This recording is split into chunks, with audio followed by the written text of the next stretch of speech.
Today we're following up on last week's 10-hour standoff in Northport and word that the people who called for help lied to authorities. The man at the center of this incident no longer faces charges, but he wants to tell his side of the story, so he reached out exclusively to SNN Local News. Here's his interview with our reporter, Tom Lloyd.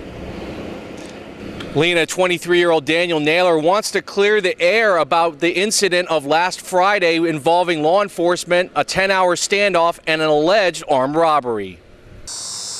I was shocked. I had no clue. Northport resident Daniel Naylor maintains his innocence after he was arrested for an alleged armed robbery last Thursday in Northport. The arrest came after a 10-hour standoff with Northport Police and Charlotte County Sheriff's SWAT team. The 23-year-old sat down exclusively with SNN Local News to tell his side of the story. After the cop at the gas station apprehended me, they had placed me in the back of a cop car in handcuffs, and I was swarmed by detectives, and they started asking me, "Where's the gun? Where's the gun?" Authorities say Naylor met up with two people at a nearby park and robbed them at gunpoint.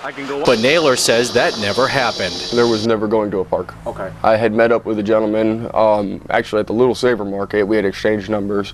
We had met up later on that evening. His girlfriend and he had come over. They had met up with me. We had gotten in my car, and I had dropped them off at a park. That's where the park came into play. Okay. And at that point, they had called the police and said that I robbed them at gunpoint and left them standing at the park. More than 40 law enforcement officers surrounded the home on Miro Court where Naylor lives. They were looking for him, but he says the whole time officers were at his home, he was somewhere else. When I had first arrived at the gas station, there was someone there that I'd known, and they had actually come down to Pan Am and saw the whole ordeal, and they said, "What's going on, man? What's up with the neighborhood?" And I said, "What do you mean?" He said, "There's 40+ cop cars down your road." He goes, "What'd you do?"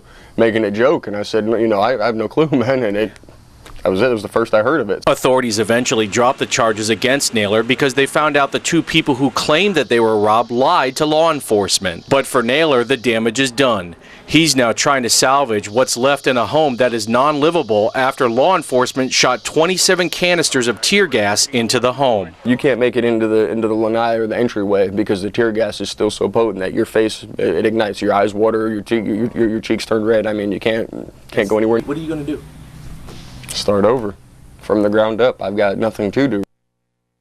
And Lena, Naylor says that he plans on fighting all the charges and has now since retained a lawyer. Reporting in Northport, Tom Lloyd, SNN Local News. The two people accused of lying in this case are not off the hook. Northport Police detectives say charges are pending.